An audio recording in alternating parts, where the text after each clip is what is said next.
코로나19 팬데믹으로 사실상 전 세계가 1년 넘게 봉쇄된 상황이라고 해도 과언이 아니죠. 자, 백신 접종이 시작되면서 사회 활동을 정상화하기 위한 백신 여권, 즉 공인된 백신 접종 증명서가 필요하다는 논의가 일고 있습니다. 정말 모두가 바라던 일이지만 문제는요. 각국의 백신 접종 속도가 크게 차이가 있습니다. 그래서 형평성 논란이 커질 수 있다는 거겠죠. 오늘은 이 백신 여권 도입 전망을 파리 유원중 특파원 연결해서 알아보겠습니다. 자, 백신 여권 곧 나오게 될까요? 이 논의는 유럽에서 가장 활발한 것 같은데요. 네, 지난달 25일 EU 정상회의에서 백신 접종 증명서를 도입하기로 의견이 모아졌습니다. 언론에서는 흔히 백신 여권이라고 표현하는데요. 앞으로 3개월 내에 디지털 형식의 백신 접종 증명서를 만들기로 한 겁니다. Ein Punkt, der wichtig war noch als letzter Punkt, war der digitale Impfnachweis. Hier sind sich alle einig, dass wir so etwas brauchen. 당초 프랑스와 독일은 차별 문제 때문에 반대해왔고 관광 산업에 타격이 컸던 그리스와 이탈리아, 스페인 등은 찬성 입장을 밝혀왔는데요. 결국 EU 정상들이 도입하는 쪽으로 뜻을 모은 것입니다. EU가 이런 결정을 내렸다는 건 결국 백신 여권이 세계 각국에서 등장할 수 있다는 얘기인가요?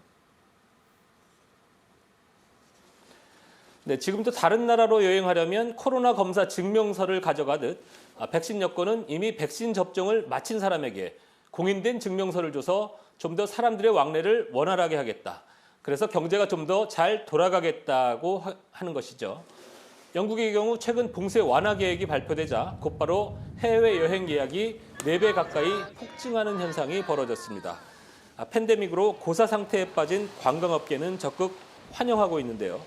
심지어 일부에서는 국가 차원의 백신 여권이 안 나오더라도 백신을 접종했다는 증명서만 있다면 오는 손님을 마다하지 않겠다는 분위기가 감지됩니다.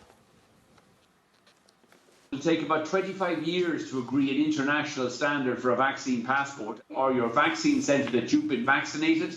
I think that would be more than sufficient. 네, 그렇다면 이 백신 여권은 언제 선보이게 될까요? 아직은 백신 여권을 도입하기엔 백신 접종률이 턱없이 낮습니다. EU가 3개월을 제시했듯이 올여름 휴가철을 앞두고 나올 것이라는 추측이 많은데요. 특히 백신을 먼저 맞은 고령층과 나머지 사이의 형평성 때문에라도 당장은 백신 여권을 만들기가 각국 정부에 큰 부담이 될 수 있습니다.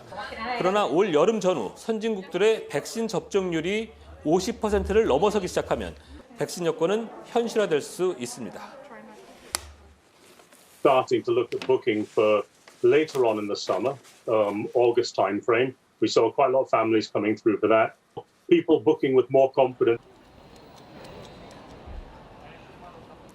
백신을 맞은 사람들이 꼭 휴가를 떠나겠다고 나서고 이들을 받아들이겠다는 나라들, EU 내뿐 아니라 동남아나 중남미 등 여러 나라가 있는데요.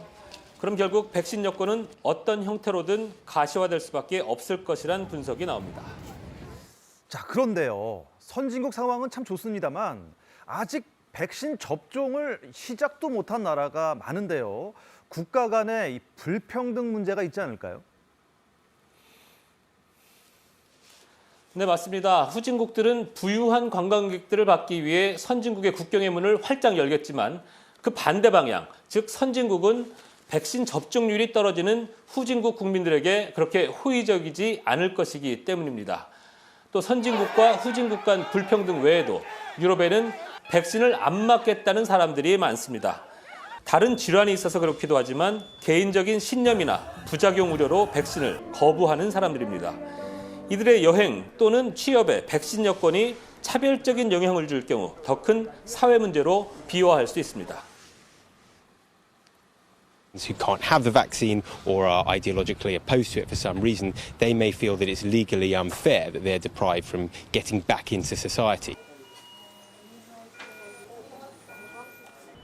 백신 여권의 등장은 어쩔 수 없다고 하더라도 이 증명서가 팬데믹을 끝내기 위한 방역 활동에 지장을 주지 않으면서 국제적인 형평성도 크게 훼손하지 않도록 질서 있게 사용되는 것이 중요한데요.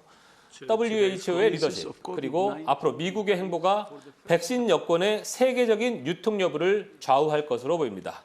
지금까지 파리에서 전해드렸습니다.